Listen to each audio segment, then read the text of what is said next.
So that's a great transition point, like to jump us forward a little bit, because I could sit and listen to these stories of Black Bear and Dead Tour all day, but I want to talk a little bit about cultivation and how we got to where we are now with you out doing the design and consulting. So I first visited your farm, Scarlet Fire Farms, out in Willow Creek.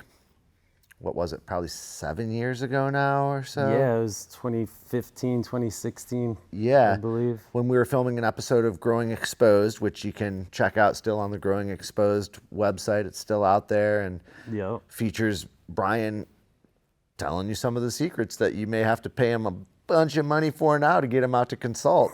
So there's a lot of really cool things I learned that day.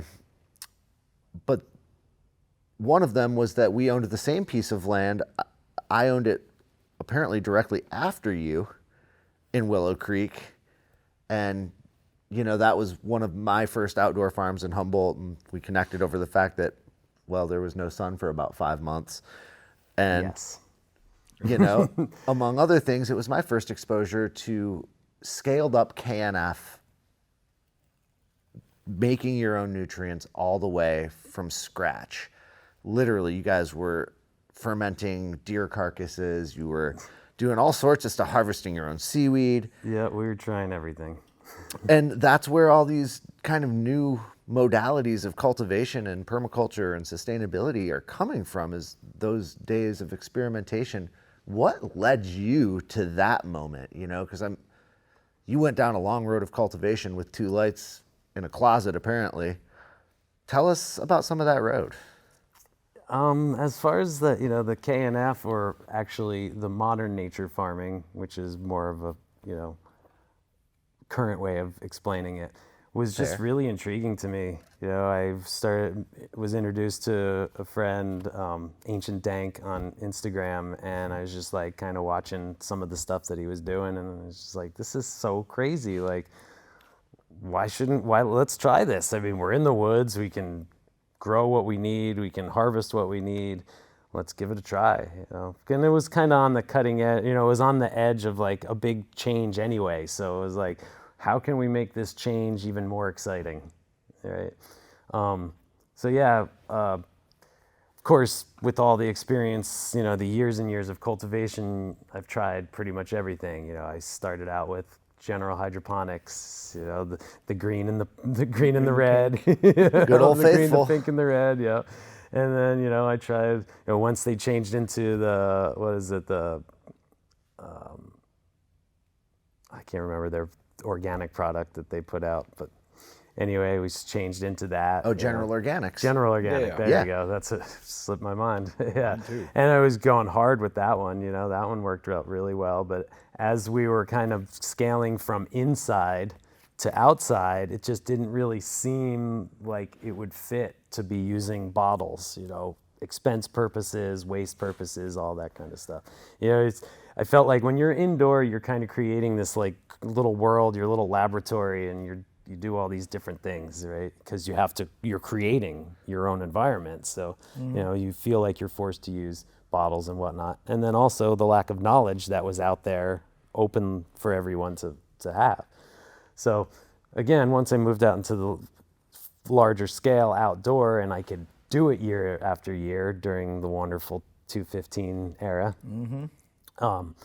we could start logging data and start seeing different changes on what we were using. And, it just, when suddenly it realized we were dumping like $1,000 of liquid nutrients into the reservoir for one feeding in the height of the season, you're like, holy shit, I feed quite a lot, This Yeah. can't balance out properly, right?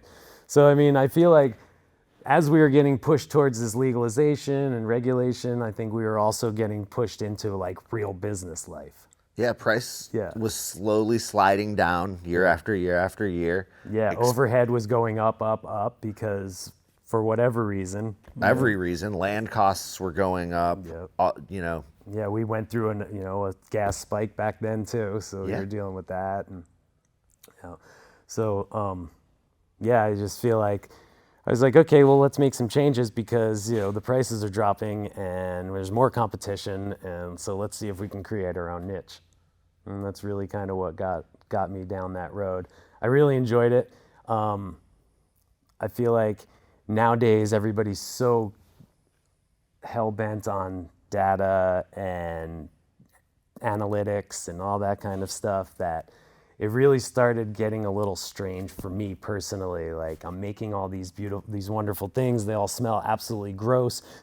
The plants seem to love it, but what are we actually putting into the plants? Because we don't have we're not getting tests. We're like, if we ferment this product for 3 days longer than we did the last time, could be a completely different thing. Right. What's coming out of the inputs? Right. How quickly? There's a lot of questions. Yeah. And in my experience, sorry, modern nature farmers, but in my experience, I saw a yield drop. Now, I did see a quality increase. And we're always more interested in quality than quantity, right? But striking a balance. Striking the balance is key. And in a changing climate that you're dealing with, and I mean, family and all the different things that you generate as you grow. Yeah.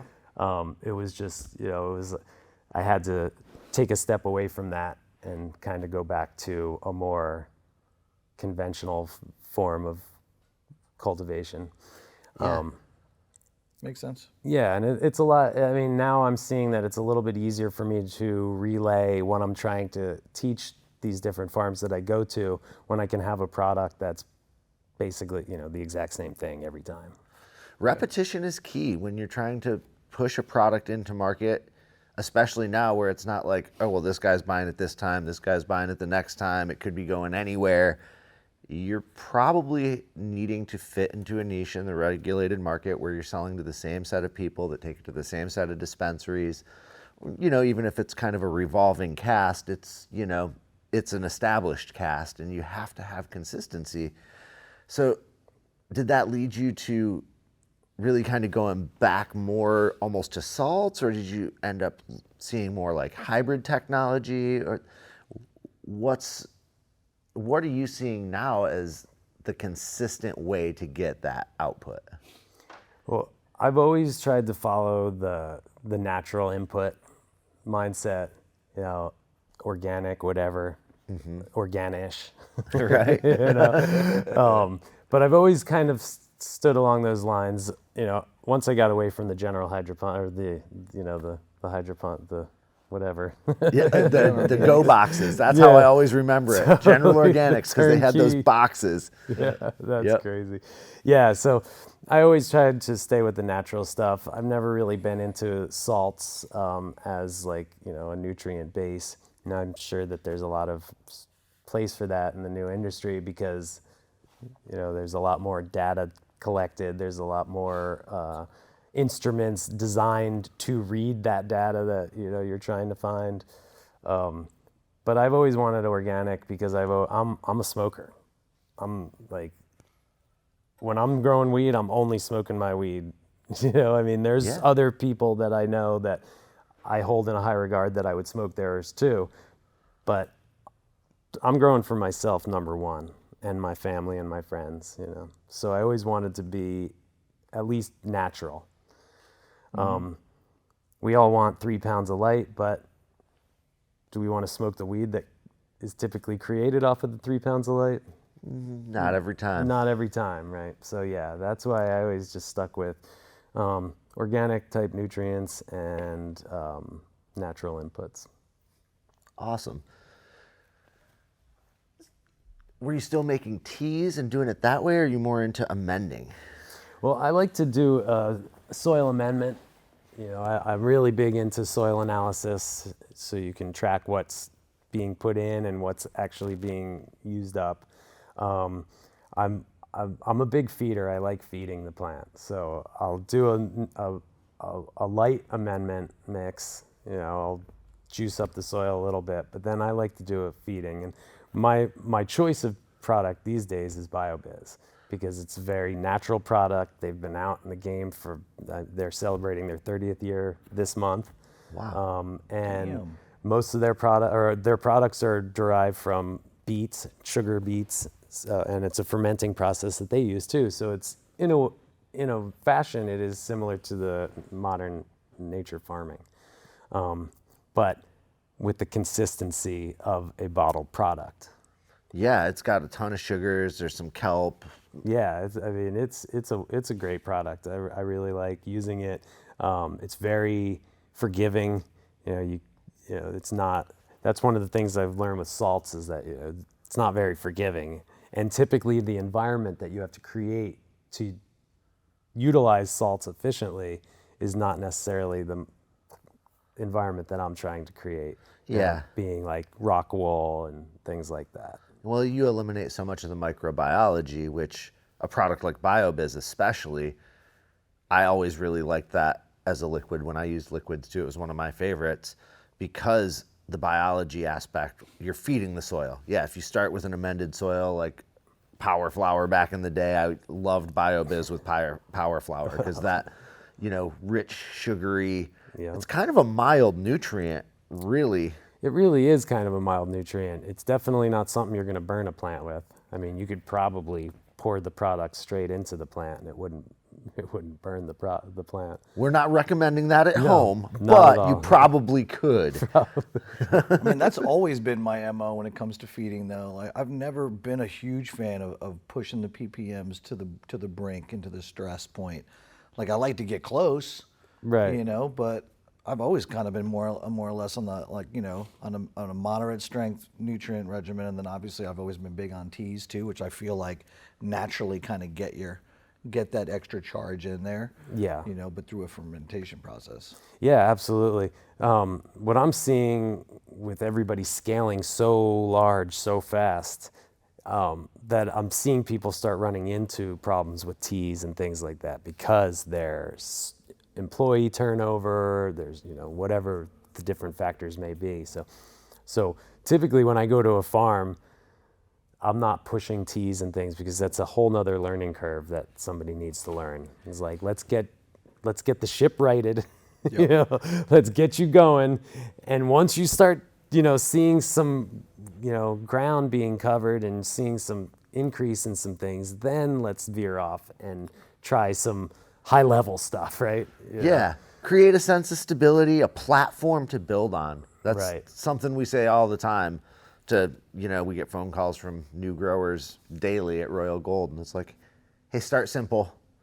Don't try everything at once, because how do you really know what you're doing at that point? Like, you don't know whether this product worked or that product worked or this one is effective or what burned your plant if you're throwing all of these things at it all the time. So I completely agree with that perspective of like, whoa, let's strip out the duff, let's get to a baseline and create some new avenues towards improving it. It's the truth. I hear a lot, cut your costs on nutrients, cut your costs on food, and honestly, if you want optimum results, would you starve the cow if you want the best meat? No, you probably wouldn't. Totally. My biggest thing that I see when I go to all these different farms that I've been is procedure. They just lack procedure, which causes more labor cost. And chaos. So I feel like my mindset when I go to farms is typically, let's get a procedure going. We're not going to starve your plants because it costs money to feed them. We're going to starve your labor. Because it costs money to feed that too. Because it does, yeah. We get some procedure in place. You have these milestone targets that you're going to have to hit every single harvest. So after the second one, it's muscle memory. And then you guys are off and running. Well, yeah, that's really interesting, because with feeding, and I'm kind of equating this in my head as we speak, there's diminishing returns at some point. Yes, you want to feed. You need to feed. I'm a big plant feeder. I want to push it. But there is a point, especially at scale, where it hits diminishing returns. Where, okay, I'm giving plants nutrients now that they aren't able to consume in a realistic time. It's washing out. It's being consumed by microbiology that's not effectively contributing to real-time plant growth. You can overdo it. And the same is true of labor, and that's something we're seeing in Humboldt County big time in this crazy press on mom and pop farmers that have been doing it forever.